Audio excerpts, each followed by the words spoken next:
Hello, everyone. This is Yvette Kelly from with the Community Technical Assistance Center, and I'd like to thank you for joining today. This webinar is the third in a series of webinars that are intended to increase your understanding of sensory modulation and how a variety of sensory techniques can be used with youth, families, and staff to aid in self-regulation. Before we get started, though, I do want to take a few moments to orient everyone to the WebEx system. If you have not done so already, please call into the webinar using the audio conference information, which can be found in the Event Info tab above the slide deck. At the end of the webinar, we will have a few minutes for some general questions, and we will be utilizing the chat box, which is located on the right-hand side of your screen. If it doesn't appear, just click on the dialog bubble at the top, and it should pop up.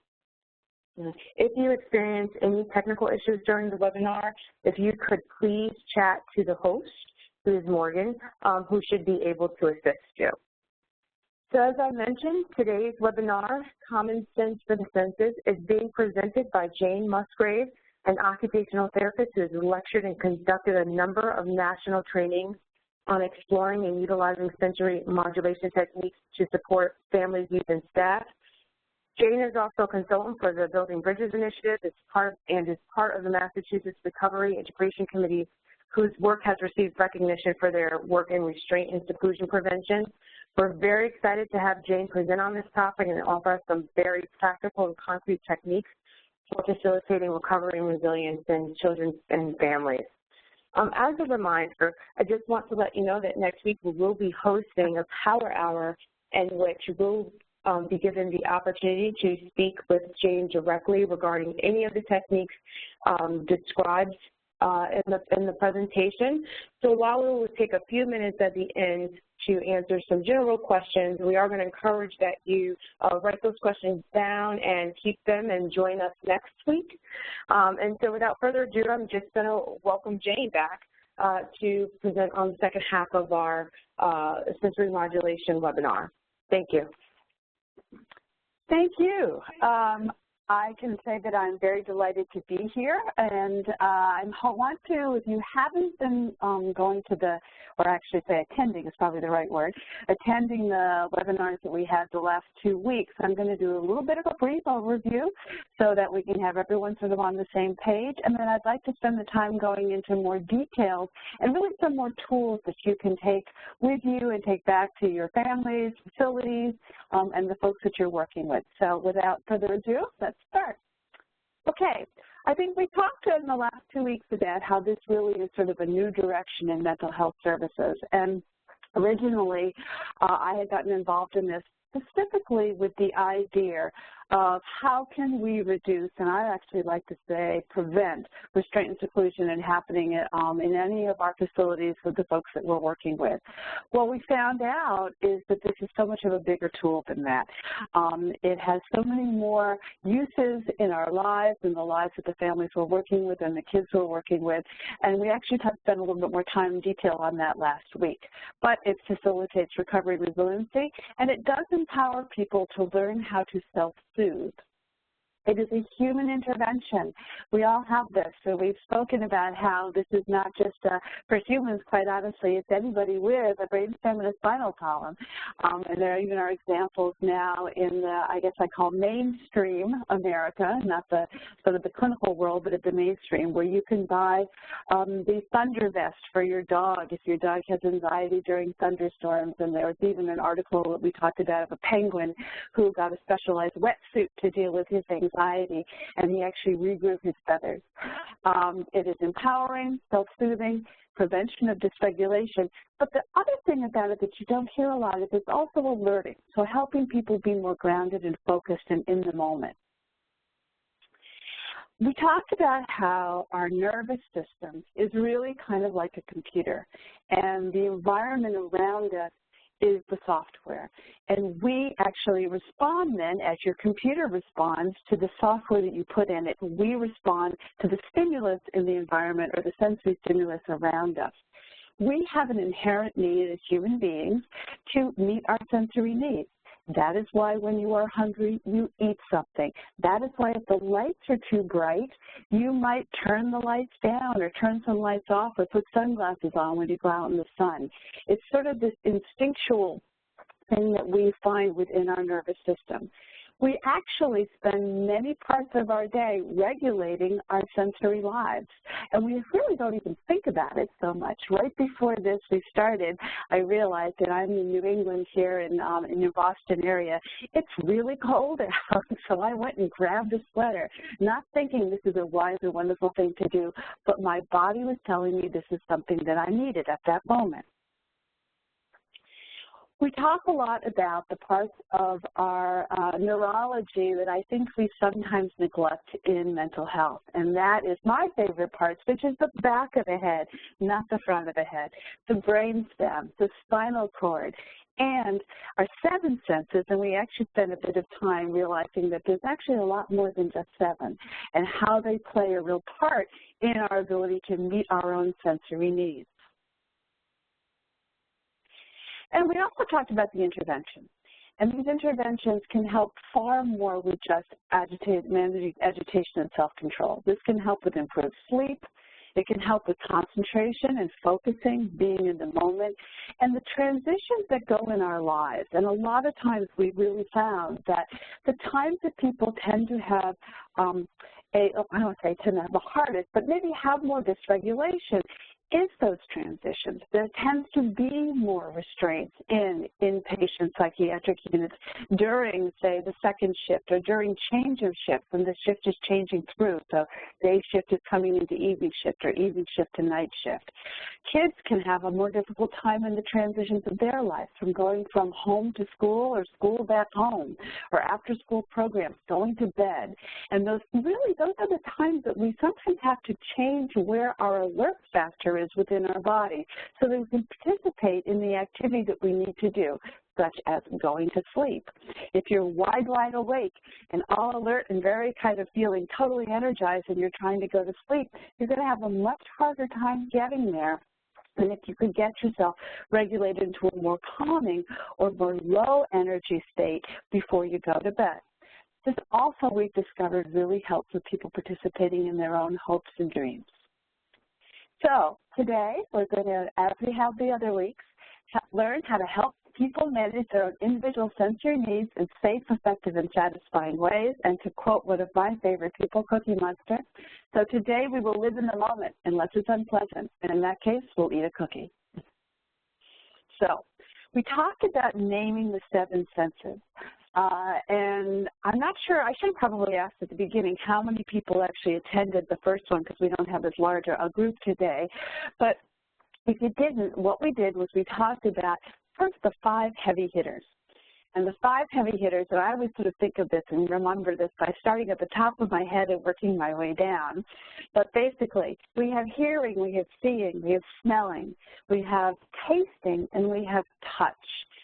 We discussed the 3 other ones that actually don't come up that often unless you're an OT, and that is the orientation in space, which is proprioception, our balance, which is vestibular, and interoception. That is the sense of our own internal organs. And what research is showing is that if people have some sensory processing issues in such things as orientation in space or balance, it actually can affect all the other senses and sort of like changes the way that they are actually perceiving some of the sensory stimulus in the environment. And the first week we talked about this, and if I was your professor, this is what I'd have on the exam. This is one thing. Actually, I am a professor, and I do have some students that this is exactly what is on their exam, and that is the idea of the just right balance.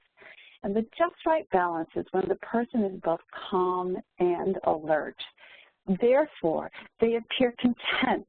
They're engaged in the activity or the process. They're relaxed enough to be learning and attentive enough to be retaining. This is where people feel that there's the best place to be for some self-awareness and also for learning new material. So think about it. If you are working with somebody and you're working with them, say, in a therapeutic setting, and you're trying to do therapy, you would want the person hopefully to be in this just right balance before you start doing all of the things that you do in your discipline.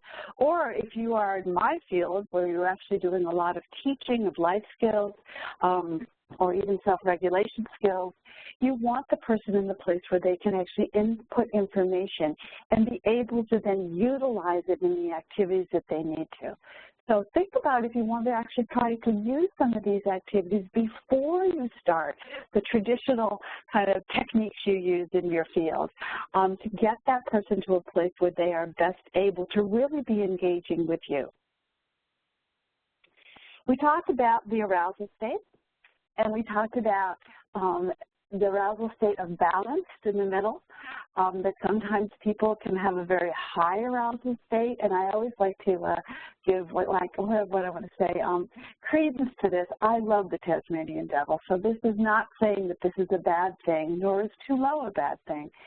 Being in the low arousal state is good for being able to go to sleep. Too low, maybe you're not engaging in your own life, and that may be of concern.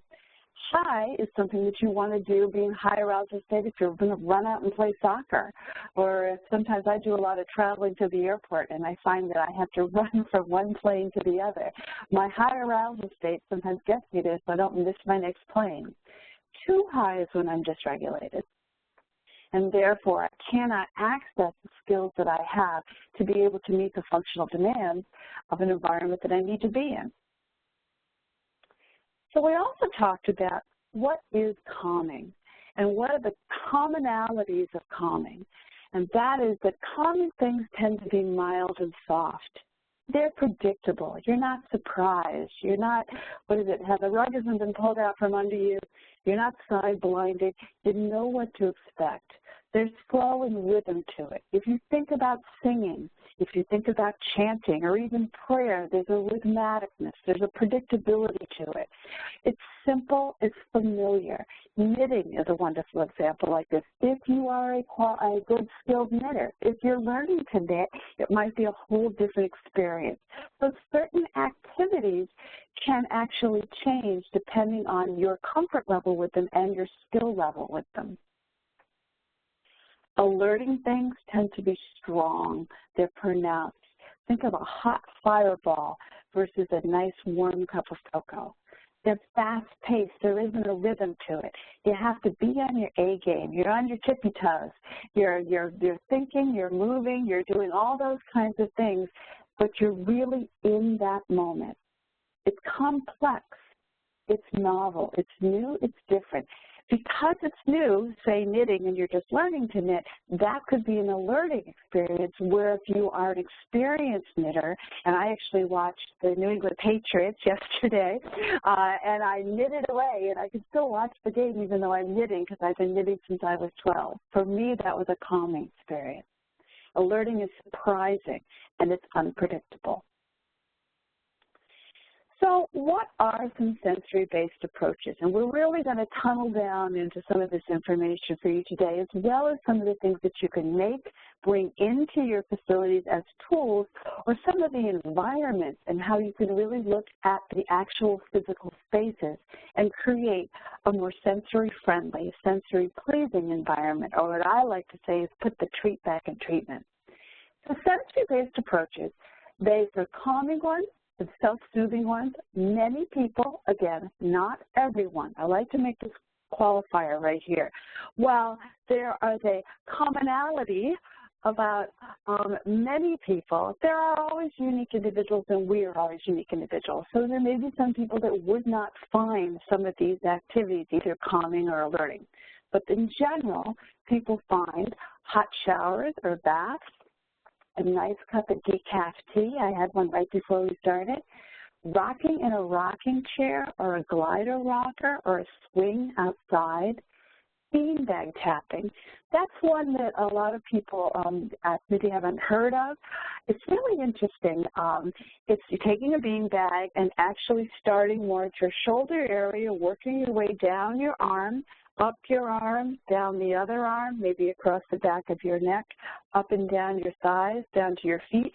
It's not a self-harm activity. It's a beanbag. It's a nice rhythmic tapping. You're giving yourself a lot of input into your tactile system as well as rhythm. This works very well for some people. It does absolutely nothing for me. I look at it each time that I do it with somebody, and they say, I like this. And I'm thinking, I can't even imagine why that you find that pleasurable, but okay, it's working. Brushing with a soft brush, and actually there is a specific brush that a lot of occupational therapists will use. It is actually stemmed off a surgical brush that's, just very soft and smooth, but that's something that is another one of those self-calming activities. When the beanbag tapping was interesting, I was running a group, and I had a woman come in, and she did not speak English, and this was a group in the hospital. And I had a bunch of sensory tools in this nice big round coffee table where we were meeting. And people were just picking things up and playing with them. And this woman was newly admitted, so we really didn't know her very well. But she picked up the beanbag and just started tapping herself with it and did it throughout the group. And I found it so interesting because she instinctually just led herself to that activity. It wasn't something that someone had taught her. Yoga is self-calming and self-soothing. Drumming and meditation. The grounding physical activities are alerting, and alerting doesn't necessarily mean that you are over-alerted. It means you're in the moment, you're present. You're present in your own body, you're present in the environment, you're present with the interactions that are going on around you. And that can be a very grounding and comfortable place to be, particularly for people who have a history of trauma. We find that with people with trauma, if they are having flashbacks or any kind of dissociation, they are not feeling grounded within their own body. And bringing them back to that state can be very stress-reducing and comfortable and a safer place where they feel that they are safer because they are in the moment.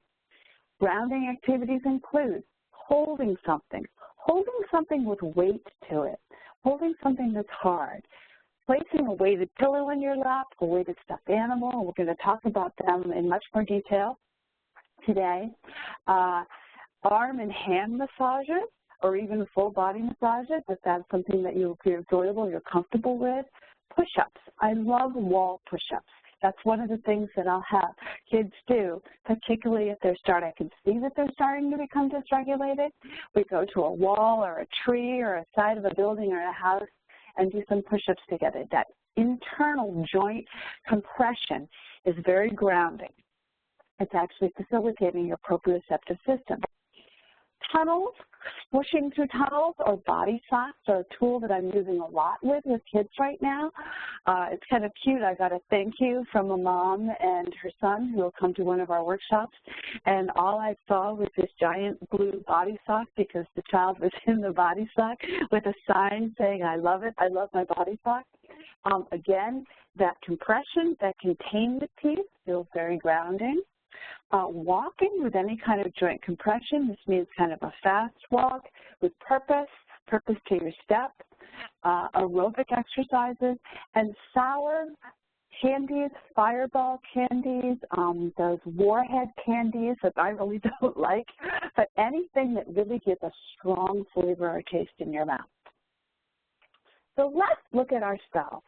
I find that when I have doing my workshops, the best way to teach this to other people is allowing you to experience your own sensory system, and then understanding that your sensory system is uniquely yours, and it doesn't necessarily mean that that's going to be the same kind of sensory system as some of the people that you're working with or the kids that you're working with, but it makes you understand the process a little bit better, the experiential learner. So we're going to look at ourselves and crack our own sensory code.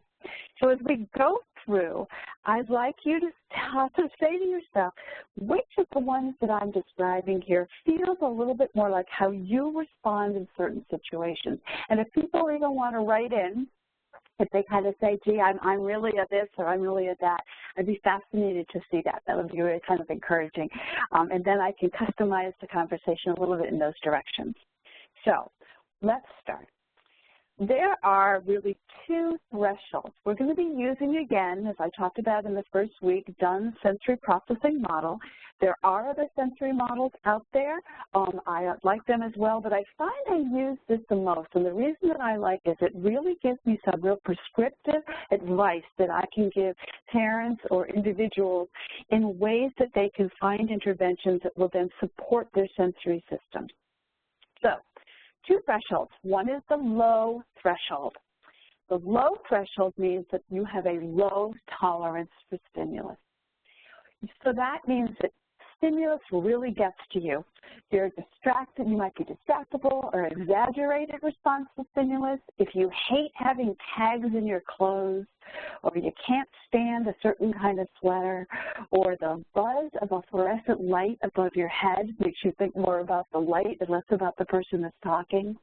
If you're distracted by movements walking by or things happening and you're finding it's harder to sort of concentrate, you may be a low tolerance or a low threshold. I use my little clip here. If I had $1 for every time I got distracted, oh, I wish I had some ice cream. If you remember the movie we talked about on the first week, Up, Doug the Talking Dog. Doug the Talking Dog is a low threshold. Squirrel. All right. High threshold, the opposite. This is a lack of a response to intense stimulus, or you need so much more stimulus in your environment to be able to stay grounded and focused. These are the kids who are the pencil chewers, or the whistlers, the fidgeters, the ones that kind of need to have some extraneous movement going on. I find as I'm talking to you guys, my hands are moving. Nobody can see me. Why are my hands moving when I'm talking to you right now? It's probably because I am a little bit of a high threshold person. I like that additional sensory input that helps keep me sort of in the moment and being able to really sort of focus in on what I'm doing and what I'm even saying to you right now. They are also the whistlers, the hummers. When I first retired from my full-time job, 20 years of working as a director of rehab, I found it very interesting. I started talking to the dog a lot. I'm sitting here having conversations, and my husband goes, who are you talking to? And I'm going, sometimes when I just say it out loud, it just so that I remember it a little bit better. I clearly like that additional sensory stimulus. So anybody seeing any of themselves in these two categories? If so, please feel free to write in. So low threshold means we notice things. We notice everything, almost to the point that it's distracting. And high threshold means we miss things. We need a lot of stimulus. It needs to really come sort of right at us for us to be able to focus and concentrate, or we need to add stimulus into our daily lives or into our activities so that we feel that we are in the moment and on our A game. Nobody's sending anything, so none of these are anything about anyone out there. All right, we're going to go to the sort of quadrants of these two thresholds, and that means that each of these two thresholds, there can be sort of two that are more towards low stimulus and two that are more towards the high stimulus spectrum. And this is where we get into Dunn's model of sensory processing a little bit. And here maybe you will see a little bit more of yourself. The seeker. Someone said that they're a low threshold. Good for you. See, now, low threshold, someone just said they're a low threshold. That's wonderful. I think my husband's a low threshold and I'm a high, and that seems to make a nice balancing. Okay, I'm totally, there we go. I'm seeing a lot of good people. See, this seems to be resonating with people. That's great. And a combo. Absolutely. And I'm going to come into what a combo could be in a second. So this is good. Self-awareness in this way helps you increase your awareness of even where the kids that you're working with or the adults that you're working with are actually where they may be coming from. And it helps you understand then their behavioral response to stimulus. I love somebody said that they can't stand tags. I know what you mean. I actually ripped the tags out. So the seeker wants more. There's not enough. They need more within their world. The bystander tends to be kind of easygoing because the positives in each of these quadrants have positives. They aren't necessarily negative or even positive, they just are. But there are pluses and minuses to the way that you can actually interact within the world this way. So the bystander tends to be pretty easygoing. They can even focus in busy places. And you're thinking, how could anyone possibly concentrate right now in this thing? But they're able to kind of go with the flow. It's really interesting. My husband in certain areas is more of an avoider, which we'll get to, and in some things he's more of a bystander. Actually, sometimes there can be certain I guess I would say, you know, a presentation within your sensory system or just within yourself that actually can lend itself to these. My husband's actually deaf in one ear. We live in an old farm and we're out kind of in the sticks, but one evening there was an accident on our street. And all of a sudden there are ambulance sounds. It's about 2 o'clock in the morning. There are lights in our driveway because the ambulance and the fire department are turning around to be able to attend to the person who's had a car accident. So they're making that noise in the driveway. I wake up, blue swirly lights are going through the bedroom windows. There's noise outside, a siren, and my husband is absolutely sound asleep. And I'm thinking, how could he possibly be missing any of this? That doesn't make any sense. So then what I did was I actually got up and I sort of took my iPhone and put it on flashlight and flickered the lights a little bit. Nobody doesn't hear so well out of one ear. Nothing. Sound asleep. I go downstairs. I'm now up. I make myself a cup of coffee. I come back upstairs, and out of a dead sleep, my husband goes, I smell coffee. So consequently, different systems within your sensory, your sensations, your senses within your body can actually respond differently in some of these quadrants. So there's your bystander, easygoing, even in busy places, but might miss important things like let's look both ways before we cross the street and those kind of things. The avoider. The avoider creates routines to keep their life manageable. The avoider is using a lot of energy when the routine is off, when the schedule is off, when something's a little bit different, and they're really kind of holding it together because they don't like the unknown. They like the predictability. It makes them feel more comfortable. I'm going to use my husband again as an example who is also a little bit of an avoider. This is not a man that you take to Costco's at Christmas time to go Christmas shopping, because about halfway through, I turn around and he's completely gone because it's become too crowded. And he's out in the car with the checkbook, and I'm calling him on the phone going, where are you? And he goes, I told you it was too crowded. I'm thinking, no, you didn't. You said, and ran out the door. He's the I'm out of there type of person. And the thing with the avoider is you don't get to see the building of discomfort. The avoider just sort of is internally starting to brew. It's starting to be more uncomfortable, and then they just depart. Whereas some of the other quadrants, you can sort of start seeing maybe that the trigger is happening and they're starting to become dysregulated. And then the last one is the sensor. And the sensor notices all that's going on, and they usually have exactly precise ideas of how to handle all these situations. So they may be the one to say, we need to do this, we have to do this, nope, nope, nope, we can't have that, oh, I can't stand that the curtains are under, we need more sunshine in here, we need less sound in here, we need, scented candles, or any of those kind of things.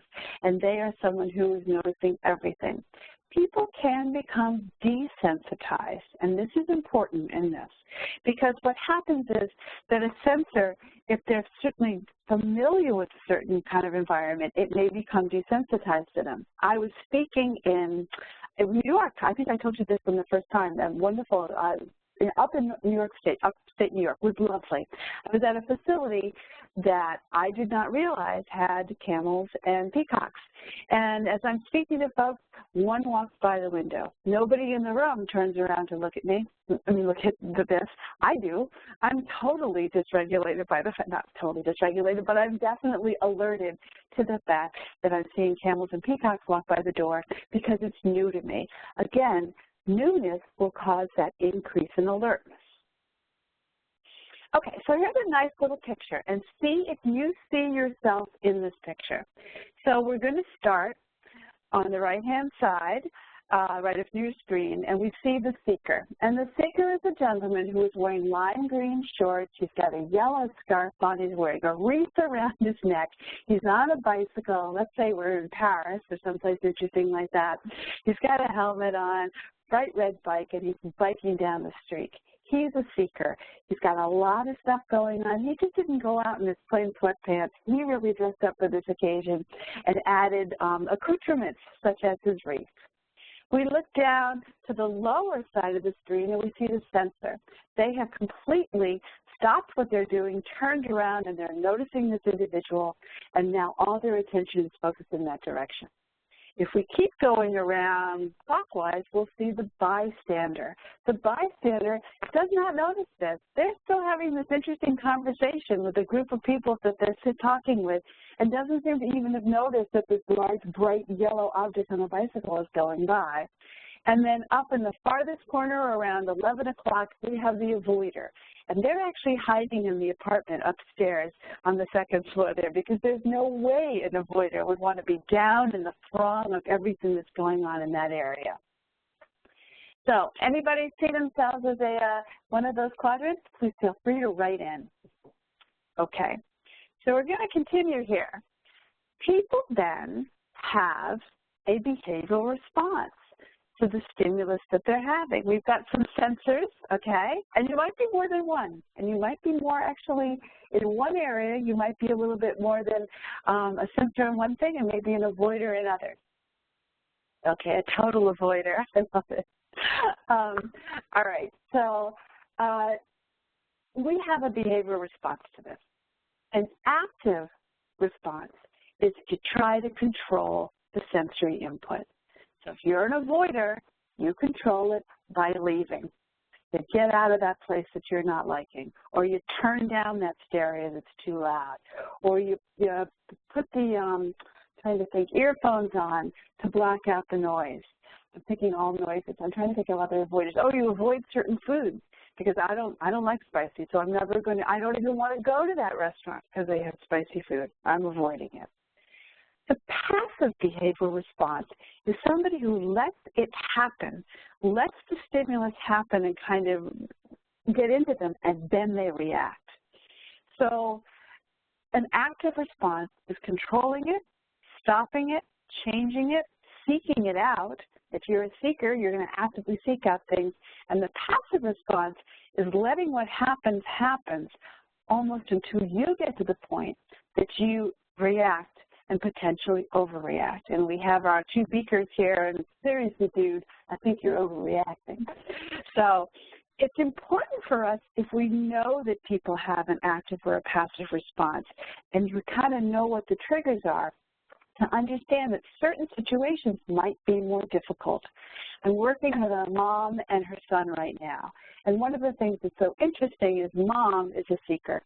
Mom loves spontaneous things. She loves things that you're not expecting. Her idea is, oh, let's go for ice cream, or I know we were supposed to go to dinner, but, well, we're going to go to the movies instead, because she likes the variety. She needs that change and kind of more sensory stimulus within her world. Her son is an avoider, and her son has a really, really hard time when the schedule changes. And when I saw them recently, it was family pasta night. And her son had a tough day at school, coming home, sort of holding it together because something happened on the bus and things didn't go quite kind of like the schedule or what he had planned in his head, having a difficult time. And when he came home, Mom said, you know, you had a bad day. Let's go to the movies instead of having, family pasta night. And he really had a really hard time because he was sort of needing that, okay, I know what the expectation is when I go home. There's going to be dinner. It's pasta. I've been looking forward to this. I can do this. And he actually sort of fell apart. He dysregulated because we were changing up the system. I had to talk to Mom about, I know that she really enjoys the spontaneity and doing those kind of things.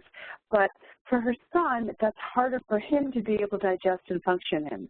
So if she wants to satisfy her seeking urges, maybe doing it when he is at school, or really for right now, giving him the continuity of having that schedule and that control. There are always going to be things that come up that kind of disrupt the schedule, et cetera. But understanding that those are more difficult for him, we could buffer in some of even the sensory coping tools in his day through a sensory diet or a sensory lifestyle to help him, I kind of think, go over the rough seas that can happen during a day. All right. So, and again, the other piece of this is people may be seekers in leisure activities, but a bystander at work.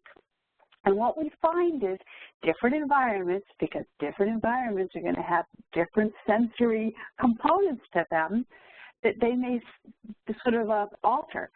I'm trying to think of an example here. I am definitely a seeker visually. I am not so much of a seeker auditorily, and it's interesting. I do photography. That may be sort of fueling or feeding some of my sensory seeking needs, but if you try and give me directions and you just tell me where, how I'm supposed to get there, I have a really hard time being able to attend and follow and hold that, where if you draw me a map, I'm golden. I know just how to get there.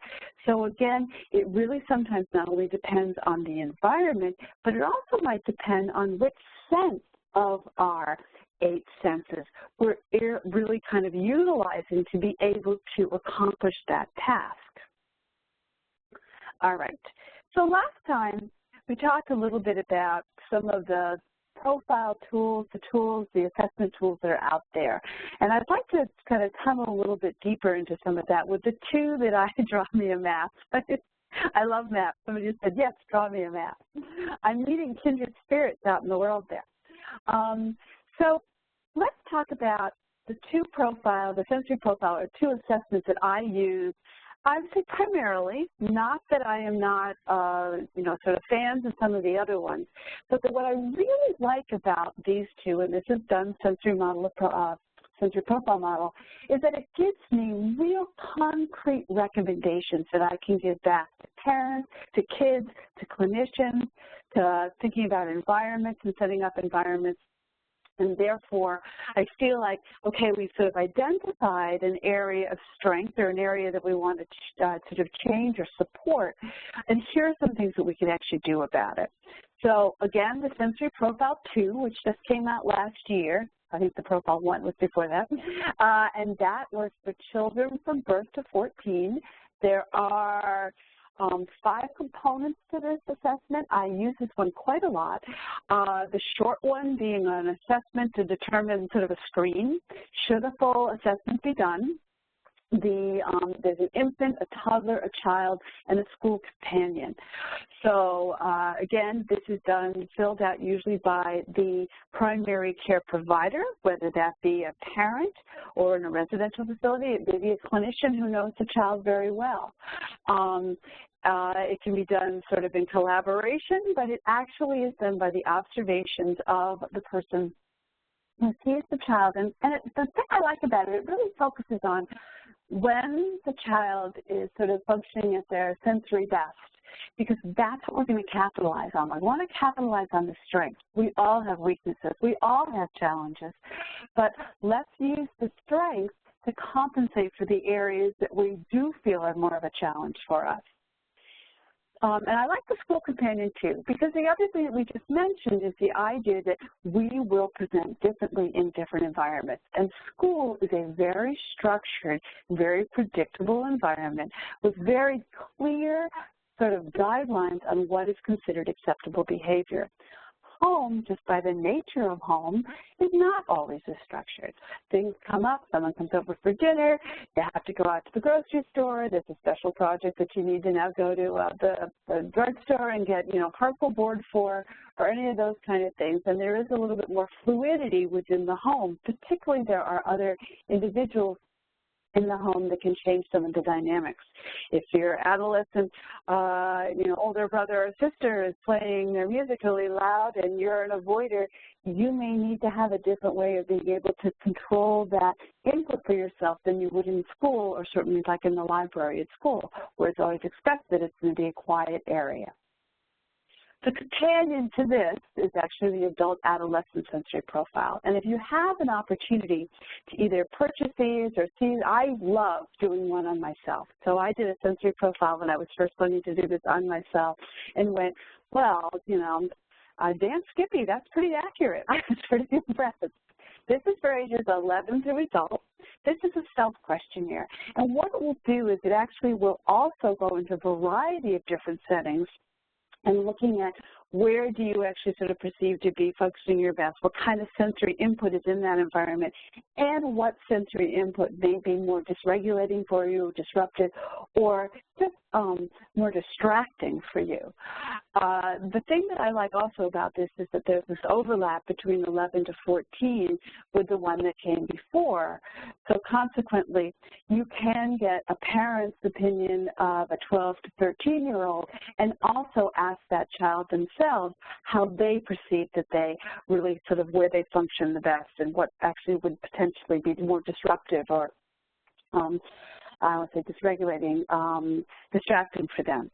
So, and I love looking at that when I have a child in that age group because it really helps me say, okay, so here's what the parent's perspective is, here's what the kid's perspective, and are we on the same page here, or are we really seeing something from vastly different arenas? The other thing that I like about this evaluation, as I said before, is it gives me some specific, concrete suggestions of where we can go from here once we have done the eval. Here are some examples for the one that is for if you score more than most people in sensory avoiding.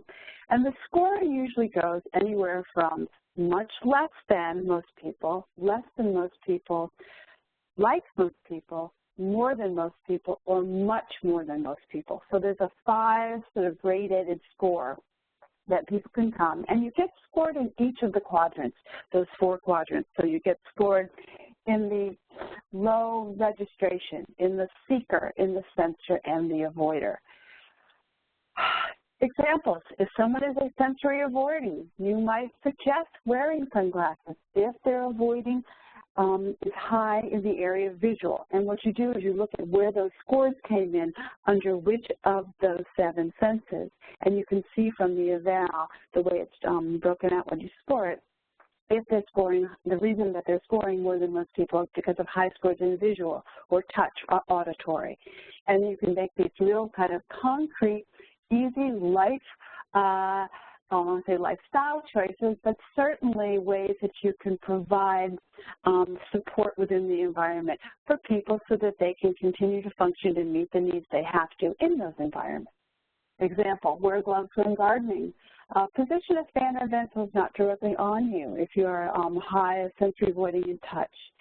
I do a lot with this with parents, just understanding the need for personal distance.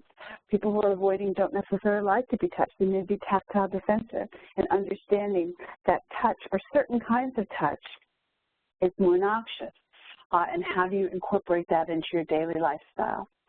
Okay, so now we're going to go into some more specific tools. There are hundreds and hundreds of sensory tools, but the one that I find that is the most requested is weight. And one of the reasons I think that weight is the most requested, and one of the cool things about weight is when it works right in front of your eyeballs. And you're like, whoa, look at that. So I have a couple of stories on that. Again, here we go back to that same piece brain-body connection. If you were here for the first week, I talked about how your brainstem and your spinal column respond to pressure or weight applied to your skin, and your skin being your largest sensory receptor. What happens if we receive warm, pressured weight on our skin? It actually fires off in our spinal column C fibers. And what the C fiber does is it sends a signal to our muscles and it says, do not contract. The opposite is true if we receive light touch or cold touch or unexpected touch.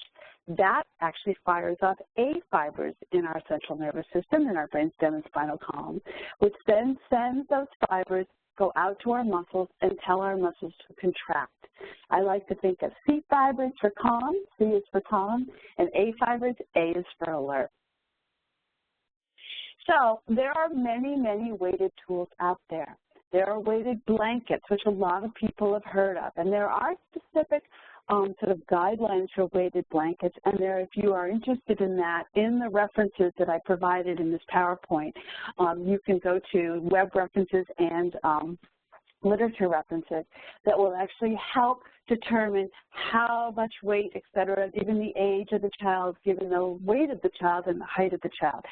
Please, please always ask an occupational therapist if you have one handy. This is the stuff that we are now learning in school. I can't say that we learned it when I went to school. We've had to kind of learn that since then. But now this is part of the curriculum in occupational therapy programs. There are weighted vests, and I actually like weighted down vests, adding weight to a down vest, because I think some of the weighted vests out there look a little therapeutic. And as I called myself last time, the Martha Stewart of mental health, I also sort of, I joked that my mom got Vogue magazine until she was about 83 and then said, oh, there's nothing I can wear this anymore. So I grew up with a fashion-conscious occupational therapist who raised me, my mother. But so down vests are much more normalizing, and you can add weight to the plackets or the squares within the down vest. The lap pillows or pillows weighted as special, any item of special interest can be weighted if it's cuddly and soft, and favorite things. But we're going to talk about the weighted bear. This is Enid. Enid is a approximately 5.5-pound weighted bear that I had the pleasure of making, actually one of my OT friends made it for me 10 years ago. And she is made with dried corn, cow corn. Again, this is farm country out here, so consequently, cow corn is cheap. And you can make a whole kind of group, it's not experiment, a group project with drying the cow corn on a cookie sheet in the oven and then filling it with the animals. You can also use some other things like popcorn, which I'll talk about in a minute. So Enid, one of the things about Enid, I sort of shared one story last time, but Enid is a real hero.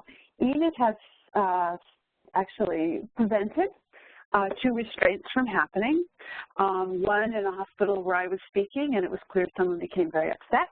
And I asked the head nurse if she'd like to take Enid out with her to sort of see what was going on, and everybody left, and all the noises that I heard calmed down, and it became quite quiet. And about 7 minutes went by, and everyone starts coming back in the room to finish up the presentation. And the head nurse comes in last, and she goes, you wouldn't believe what happened. I went in. There was a young lady. She was so upset. She was about a 16-year-old girl. She had a chair in her hand. She was actually going to throw the chair at staff, and she was yelling. And I walked in, and you had given me Enid, the bear. She goes, I kind of even forgot I was holding Enid. But so I walk into the back of the room, and the young lady looked at me, and the first thing she said was, what's with the bear? So I said, well, this is this lady who's come here to OT, has come here to talk to us about, you know, using weighted bears. Some people feel better. They feel nice to hold. It handed it out to her, handed Enid to the girl. She put one arm down to put the chair down and grabbed the bear, went, oh, my gosh, it's heavy. Next thing you know, the chair is completely down, and she's holding Enid, and she's sitting in the chair. And she says to the nurse, wow, I had a bear like this when I was a little kid. So the nurse sat down next to her and said, why didn't you tell me about that? Next thing, the last thing anyone at this point is thinking about is a restraint. It was funny that evening I got a phone call at home, and the staff was saying, so everyone's asking, how do you make these? So I gave them some directions. Enid is now actually in New Mexico, because when I spoke in Albuquerque, I went to speak to a residential facility, and there was a young boy, about, I want to say 12 to 13, and he was having a very difficult time in the courtyard. And I just told the Enid story, and so a supervisor came up to me and said, all right, put your money where your mouth is. Can I borrow the bear? And I said, absolutely.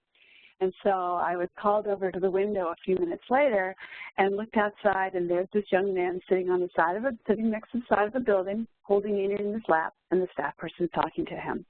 So it became clear to me that Enid was destined to live in Albuquerque, New Mexico. So the cute part is I left her there with the young man who's taking very good care of her. I actually was able to go back and revisit that facility and got to see Enid and the young man who is now taking care of her, and occasionally I'll get postcards from Enid.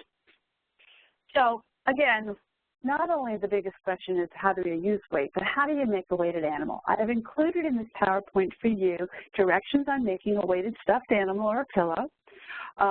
Very simple. I'm not going to go spend a lot of time on the details of this, but it certainly is readable here. You will need a few little tools, such as a nice stuffed animal or a pillow, some matching thread, a needle, seam ripper, an unpopped popcorn. I find that works very well. You don't have to cook it as you do my cow corn, but not the microwavable kind. And if you want, you can also use a box of knee highs. This is if you're going to have multiple users utilizing this animal, say in a hospital setting or a residential setting.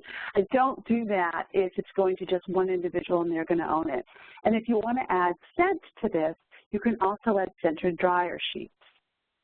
The directions are pretty simple. You find a stuffed animal you like. Some people like silky animals. They don't like the fuzzy. Those of you who are avoiders and don't like tags, you might not like fuzzy animals. You might like animals made more of satin or kind of a silky material. Any animal will basically do, but I do make a recommendation for animals that have a head, body, and arms and legs or paws, whatever it might be. I always recommend that the animal be about 24 inches large. It can be smaller if it's a younger child, but smaller animals don't have as much body surface weight if the child is even sort of 10-year-old and above. And certainly some kids are going to want their stuffed alligator or their stuffed snake filled, but I think the arms and legs are nice because they actually kind of give a hug back. Open up the seam that is not on the side that the person would be hugging, take out some handfuls of stuffing, and you can take out a little on the shoulders and hips, leave the stuffing in the sort of toes and fingers or paws, whether it be, and the head, because that keeps it nice and soft. Use your knee, if you're using the knee highs, throw some popcorn in the knee high. You can knot each end, kind of like a giant butterscotch. I always make them smaller, particularly if it is any kind of an inpatient hospital facility. I don't want this being untied and being long enough to be something that someone could hurt themselves with. So they look like kind of giant popcorn balls.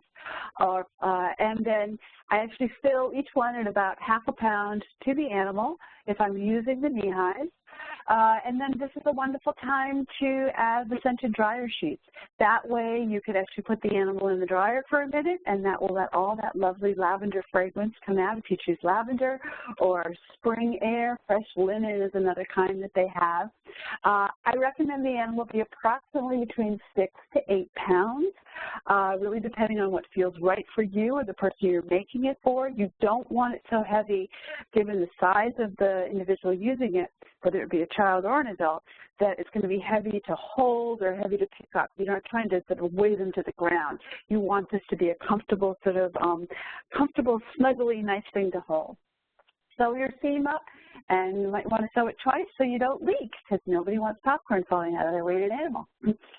And here is Nigel. Nigel is Enid's cousin. This is an example of one that I made with a 10-year-old girl and her mom. I always like to have the child make it with me if they can. I find that makes it a more treasured item. She decided to name her bear Nigel as well. Mine's the one that has the Ask Me About OT button on, and that's my arm kind of holding them up. But, and Nigel now goes to therapy sessions with this little girl, goes to He's in a residential facility, comes home on the weekends, and Nigel has really become a very effective sensory tool for this young lady. All right. If you want to learn more uses around weighted animals, this is an article that a friend of mine and I just published, came out in October. It is in the speech-language pathology literature. It's called the ASHA Leader, and there's the webpage for it. She does a lot of swallow studies and works a lot with people with cognitive impairments and developmental disabilities. And it's very difficult, she finds, sometimes for people when they're concerned or nervous or agitated to sit to be able to participate in the swallowing study, because she is actually using weight to help calm people down right in the moment. You can take these ideas to other places. We actually do a lot on sort of eating, the dining experience in this article, as well as even if folks are nervous about going to the dentist or going to a doctor. Somebody just asked for a definition of seeker, please. A seeker is someone who seeks out more sensory input. They need more to be able to feel. So a seeker may be someone who goes for a massage and says, I really want the deep tissue massage. I need to feel more. I need lights. I wear lots of bright colors. I like decorating with lots of things that I can look at. I am always seeking out new experiences or new sensory stimulus within my life. I like to add spice to my food, those kinds of things. Hope that helps. All right. So now we're going to talk about really providing opportunities for people through activity, tools, and spaces. So we are going to start with activity. One of the things, and this is Dr. Bruce Perry's work, and I really like this, he talks about pattern repetitive movement. What he says is, and this is his quote here, and then I'll put it in my kind of, what I say at layman's terms, is that we must regulate people before we can persuade them with a cognitive argument or compel them with an emotional affect. If you are upset, if you are very upset, how are your listening skills? I don't know about you, but mine are horrible. When I get really, really upset, I'm not focused, I'm not grounded, I am dysregulated. I remember having a phone call that my mom at work, I was called at work when my mom had died, and I was with a group of people, and they're all talking at me right after I received this phone call, and I remember hearing blah, blah, blah, blah, blah, blah, blah, blah, blah, blah. And what they were saying was, are you okay? Can we drive you? Oh my gosh, what can we do for you, etc. I couldn't hear any of that because I was too upset and really kind of dysregulated by receiving that news. One of the things that this says is if you might want to think about if we do some kind of pattern, repetitive, rhythmatic, and I even looked at the pronunciation of this word because I was always concerned I wasn't saying it right, so let's see if I can do this well. Somatosensory activity, sounds like tomato sensory activity, it helps almost reboot your brain. And what that means is by engaging in those kind of activities with someone who is becoming upset, becoming dysregulated, what it does is it helps open up the neural pathways to the frontal cortex that allows you to be back in that more rational self. You, when you're that upset, you're really kind of what I call your lizard brain, the back part of your brain, where you can't hear those things. This is the time that you hug somebody. This is then rock them a little bit, that you might take them out for a walk. And actually someone at work did that for me, which was very helpful. Got out, got the air, walked around, and then realized what are the next things that I need to do here. One of the things about this is that the rhythm actually connects with so much of our sensory system. And when we talk about the somatic senses, which is really considered touch in many ways, it really is more detailed than that. We are talking about things like skin pressure, skin stretching, vibrations, temperature, feeling that proprioceptive movement along with some of that tactile movement. We are a multisensory being. We talked about that the first week. We just don't receive one sense at a time. We receive it all at once. Right now, here, I'm talking to you, I can hear myself, but I'm also very aware of the temperature in the room. I'm aware of the fact that the cable on my earphones here is kind of scraping on the table. I'm filtering out some of those kinds of things so that I can actually function in the moment. So pattern repetitive movement elicits a sensation of safety. It's like, and I call it rebooting the brain. Some of activities that do this include singing, dancing, drumming, musical activities, walking, running, being on a swing, trampoline, a massage. A great one that I just learned about recently are like equine grooming, horse grooming. That's huge, big. You're using lots of motions within your arm and doing all these wonderful things.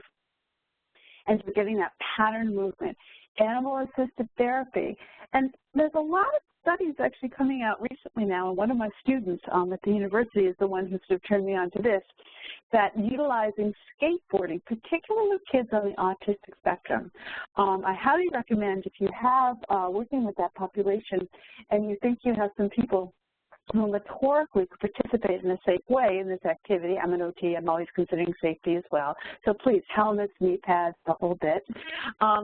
Is the idea that that rhythm, they're saying that kids who are participating in skateboarding, which is a pattern repetitive rhythmic movement, actually appear to be more grounded, focused, and organized after the activity. So I'd like you to think about what are some of the movement activities that you have available on a daily basis at your facility, in your programs, in kids' homes. Is there anything that you can add? Some people might say, oh yeah, we have a trampoline. Well, what about some of the other ones? We should have a diverse availability of these kind of activities and programs. Others is at the bottom list here because I'm working with a young man right now who really utilizes this kind of activity to help him self-regulate and calm down. A lot of times people are sort of making some correlations that there is something about aggressive activity, which is like the punching or kicking. There is a pattern repetitive movement to that. And can we substitute that non-productive sensory pattern movement for productive sensory pattern movement, or destructive, get rid of and put in productive? So one of the things we're doing with him is moon boots. And so he's just gotten a pair of moon boots, and before each therapy session, or before he does his homework, he bounces up and down in his moon boots for how many times he can bounce in a minute. And we've built in safety features, certainly, of, hold on to the back of a heavy chair, or hold on to the bookcase, or hold mom's hands when you're doing these things. But we're building this in to the normal routine of his day. So his sensory system is being fed just like you feed him all the good vegetables and proteins and all that kind of stuff that he needs as well. We're also feeding the sensory system. So sensory tools. Okay, here is a list of some of the things we're going to cover, and I am keeping my eye on the time and making sure we'll have the time to get through all this. So we're going to talk about how to make some of these things, and there actually are directions within the PowerPoint or links to web pages that you can learn more about these things. I love wrist balms and hand massages. It's one of my favorites. What I love about it, it's portable. It is easy to do. It doesn't take a lot of complicated things. I can do it in a group. I can do it with an individual. I can have some of these things on someone's nightstand if they have problems with nightmares, particularly because you don't have to get out of bed. I'm a big fan of, if you have a hard time sleeping, it's not the best thing to get out of bed and try different activities. That's the last resort. If there's some way you can transition yourself back in that calm state for sleep, then that's what I'd like you to do while you're still in bed and snuggled under the covers. How to do wrist balms or hand massages. Find a scent, either in a lotion or a balm. These are Badger balms. They're available on Amazon, some grocery stores. I love these. These are great, as well as lavender lotions. I even collect all the lotions at all the hotels that I go to across the country so I can hand them out for free to everyone when I come back. Rub it on your wrist, cup your hands over your nose, take a nice deep inhalating breath, smell that balm, and slowly let it out and repeat. You can do this with your eyes open. You can do it with your eyes closed. You can even do it in a car if you're in a traffic jam. You can do it at 2 o'clock in the morning in the bed where you had your nightmare and not have to turn the lights back on. Kids can do it. It's safe. I'll hand out little packets of lotion to people. It's a big hit. One of the things you want to do, you don't want your breathing to look like the bottom example, this is what happens to your breathing when you're upset. You want your breathing to look like the top. You want to round your edges and extend your breath. And I actually ask kids and adults to visualize this nice round sound wave as they're breathing. So they breathe up, over the top, and down, and exhale, and inhale. So your inhales and exhales are at the nice rounded curves. You will be able to feel this in your own heart. And we have a video that doesn't run, so I'm going to give you the link. But one of my favorite words in that video, and there's a little boy who talks about it, you can feel it because your heart slows down and stops slumping.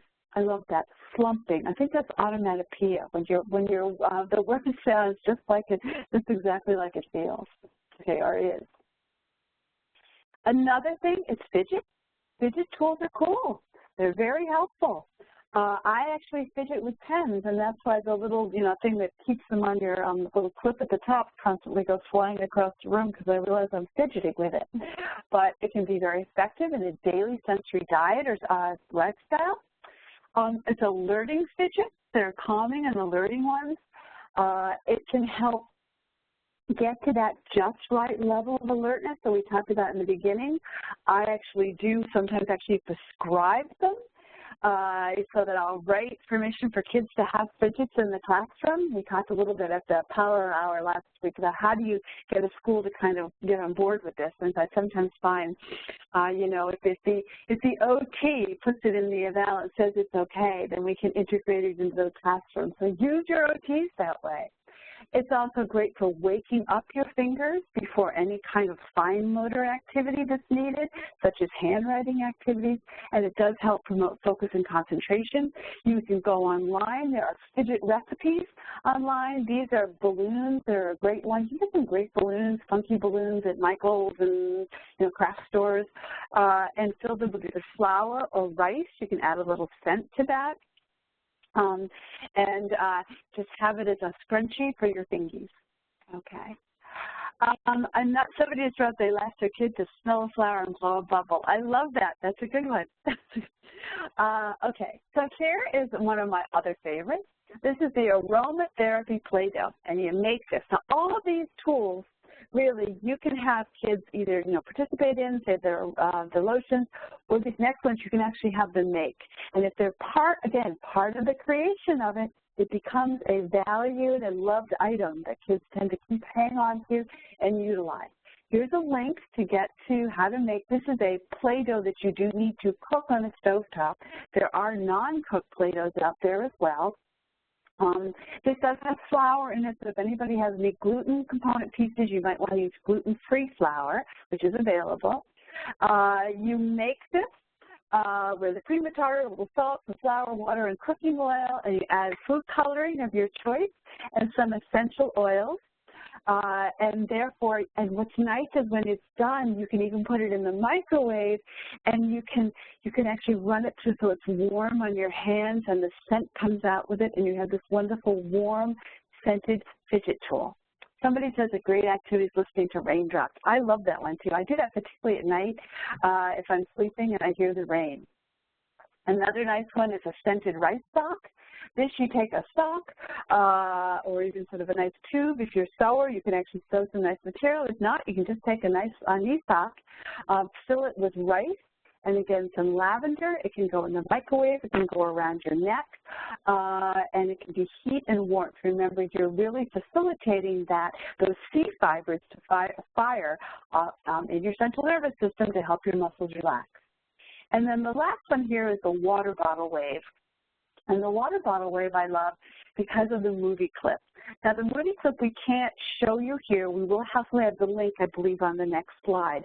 I'm going to give you guys homework. I'm going to ask that every single one of you watch this 3-minute and 45-second video. This was done by kids in a school system with their teachers, and I think it was kindergarten, first, and second graders. And they talk about how they don't like to feel angry and what they can do about it when they get mad and what mad feels like. And you'll even get a neuroanatomy lesson from a little girl who I love, whose front teeth are just growing in, on what is your amygdala and what is your frontal cortex. So hopefully that's enough of a tease. You will see the glitter bottle in the video. Glitter bottles, you probably made these. A lot of kids made these, you know, in, I don't know, the camp or, you know, Sunday school or any of those kind of places. You just take a water bottle, you fill it with a little bit of water, leave some room so you can add the glitter glue, some sparkles. Elmer's makes a great glitter glue that you can get at Walmart in lots of different colors. And you can add even a little sequins, or they even have kind of sprinkles that may be in shapes of, you know, I'm thinking, I've seen whales and dolphins, I've seen stars and moons. And you fill the bottle with that, and then if a child is becoming dysregulated or an adult, you can say, instead of that, engage that pattern repetitive movement. Instead of what's the matter, what's going on, how can I help, what do you need, you can say, let's shake the bottle. Let's shake that glitter bottle. Shake it up. Shake it so everything is swirling around, and then you've got the kid doing a lot of pattern movement. They're bouncing up and down. I have them really shake away, put the bottle down, and then do that breathing exercise as you watch all the glitter float to the bottom. And you'll see this in the video. Once the glitter's at the bottom, that's when you say, what's up? What's going on? Tell me what's happening. What can we do to help? So here is your link to try glitter bottles. And this is the Just Breathe video. Actually, because the video didn't run, we don't have the link on the bottom here. That's on my page, but it's very easy to find. It is called Just Breathe. It is on YouTube, and it's the one that, and when you look at it, you'll see a picture of a girl's face in black and white. If anyone has any problems finding that, I know Yvette said that she was going to actually put that link out on maybe the feedback page or at the bottom of our comment section for folks. So a 3 minutes well spent. Okay, whoops. And now I just lost everybody. Let's see. I'm assuming that you can still hear me, hopefully. If not, I'll keep talking. Hello? Yeah, Jane, we can hear. We can hear you, Jane. Perfect. Okay. I completely lost my link.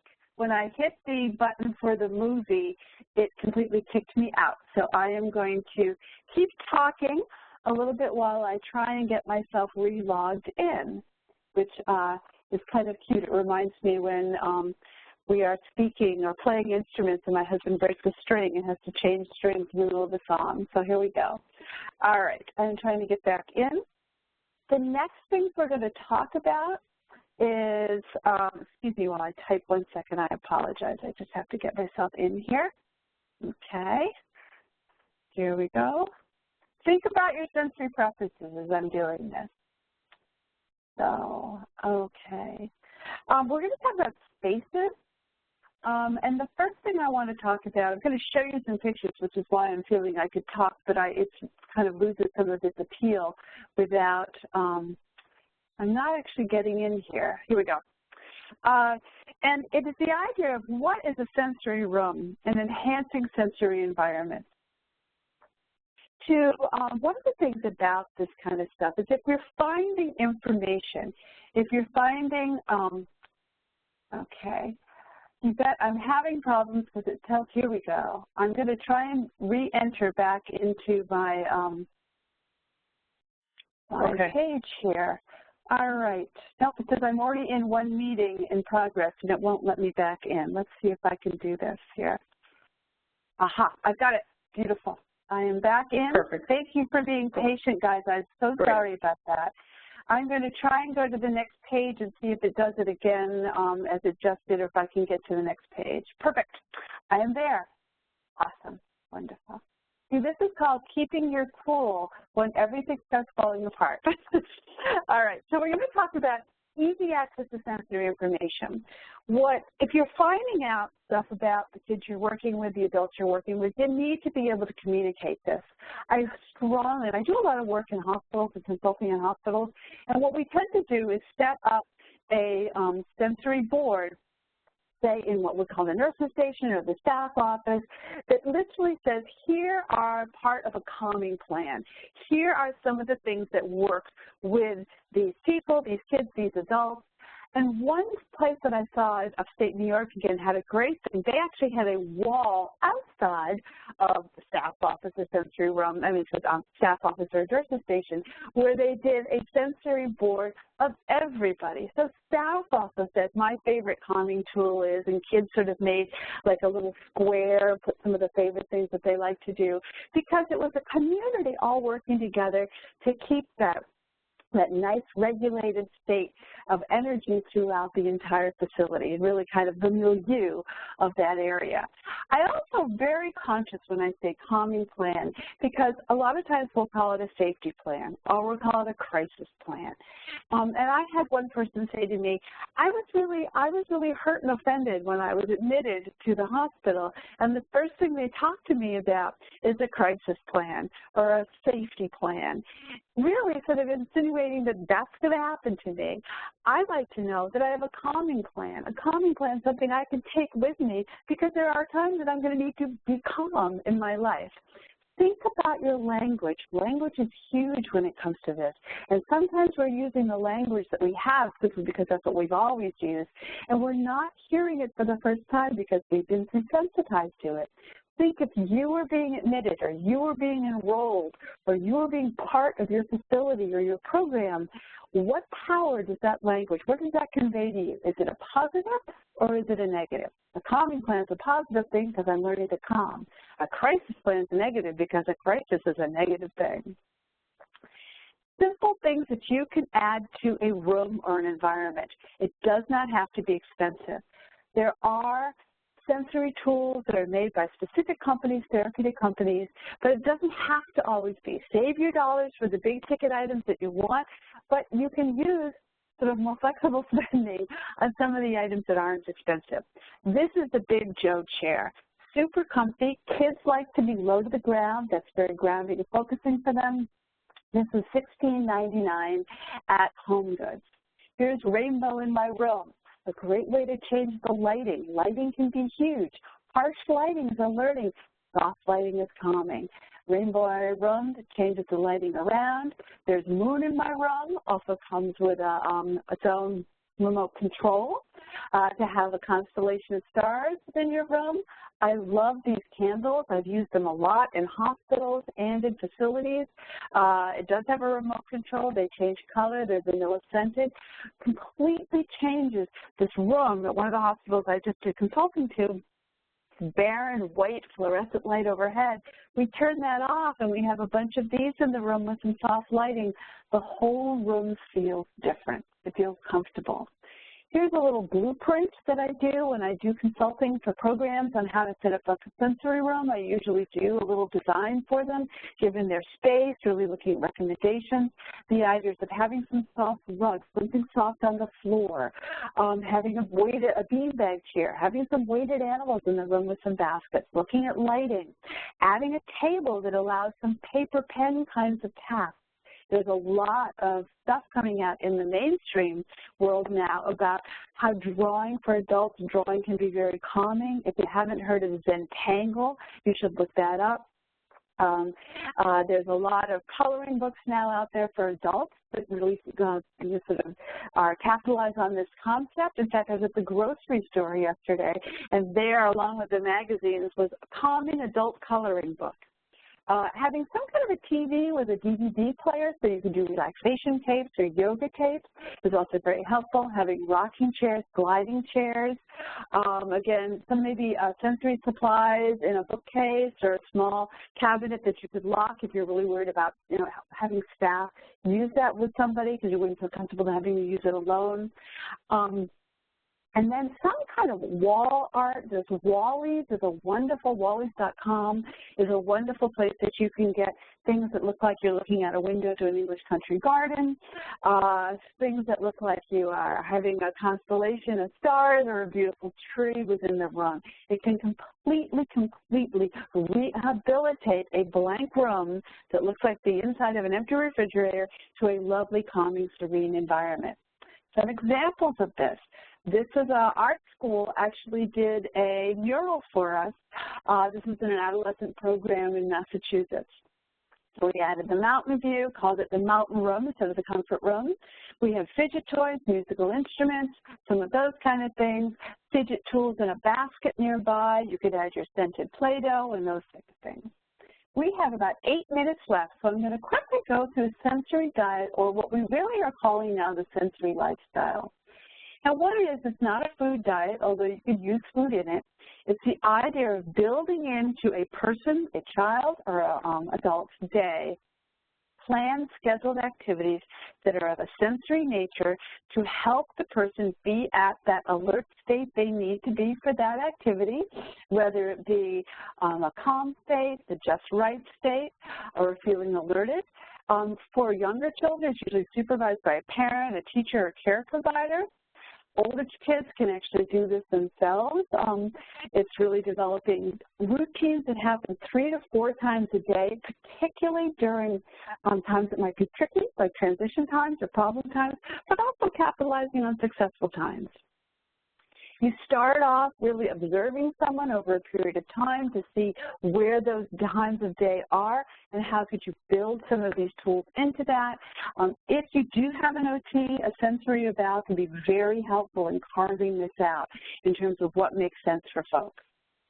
Older children, I said, can schedule the activity and tool breaks based on their needs. They can learn to manage their own sensory diet this way, again, 3 to 4 times a day. And here's just a simple schedule of how you can do it. You can do something very simple like this for a nighttime schedule in terms of how often, or you can be a little bit more specific. This is actually one I did for Joe with his mom. And we looked at evening routine and how we build in some of that repetitive pattern activity right before dinner. Then we have some sort of lower task, paper, pencil, or board game kind of thing with some swinging in there. Some heavy work by setting up the TV room, moving the furniture is also that proprioceptive piece. Then we bring our lowering sort of to a more calm state by bringing in the calming activities like bubble bath or shower, weighted blanket time along with reading, and then maybe ending the evening every day with a hand massage or a back massage. And Joe was part of designing his sensory routine, sensory diet. So that is giving us some time for about 6 minutes for some questions. So I found these two. I love the Keep Calm series. I feel like I realized it came out in the 40s, but I feel it fits so beautifully with this. So keep calm and use your common sense, that ninth sense, the ninth, I can say that. And then in worst case scenario, keep calm and call the occupational therapist. So if anyone has any questions, I would be glad to see if I can answer them. If not, I will do some homework and look them up and be able to address some of those things in the Power Hour next week. So I will hand this back to Yvette. Thank you, Jane. I appreciate you really providing this webinar, really giving some concrete and practical tools that the audience can use. I found that to be very helpful. At this time, I did send out a call for questions, and I have not received any. So I'm just going to remind folks that next week we will be hosting the Power Hour from 12 to 1. And so if you didn't have an opportunity to ask the questions today or wanted some time to think about that or any questions relative to the information presented, please bring those questions back to us next week, and we'd be, James would be more than happy to answer them. And as a reminder, there was some homework that she gave. Check out the video. It's actually really cute, so I just want to encourage all of you to do that. And if we don't have any other questions, I just want to thank Jane for her time and sign off and hopefully see most of you guys next week. We actually got a question, Yvette, so I will be glad to address this. One question was, have I collaborated with music therapists or other creative art therapists in working with clients with sensory needs? Absolutely. Actually, I collaborate on a weekly basis with an art therapist at an inpatient hospital. And we have really collaborated the idea of bringing the sensory sort of education. This is an adult hospital, bringing sensory education to people as well as mindfulness and kind of bringing the two together. And the first week I talked a little bit about a group that I've done there, I referenced it, with mindfulness eating. We have also done some things with the breathing techniques and the lotion. It's really interesting, I have to say, and this is the modality, not me certainly, but it tends to be one of the most sought after groups, and people are actually requesting it. So when I only go there about 3 hours a week, because again, I'm a consultant, but I had a group of people waiting patiently and specifically asking if we could do the lavender-scented group that week. So, and the art therapist is wonderful. So we've really brought in some of those kind of things. Music, I think, would also be a wonderful tool. I haven't actually collaborated with a music therapist in a long time.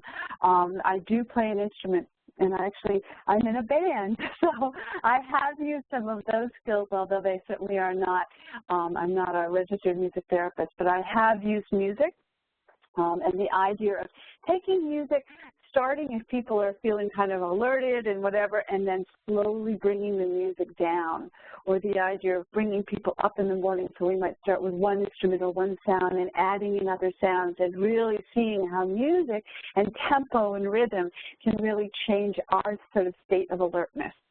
So I hope that helps with that question. And somebody was nice to say thank you. That's wonderful. All right, so I don't have any other questions. Jane, I'm not sure if they sent that to you directly, but do you have any others? Nope, nobody sent anything to me directly right now, so I look forward to folks coming hopefully next Monday. Oh, I'm getting more thank yous. That's so nice. I'm looking for folks, for people coming next Monday, and if you do have any other questions, feel free to write them down in the beginning. What we love to do is have a few questions in case there aren't any, and then we can use the time productively. Yes. Thank you all for joining us, and we hope to see you next week. Thank you. Bye-bye.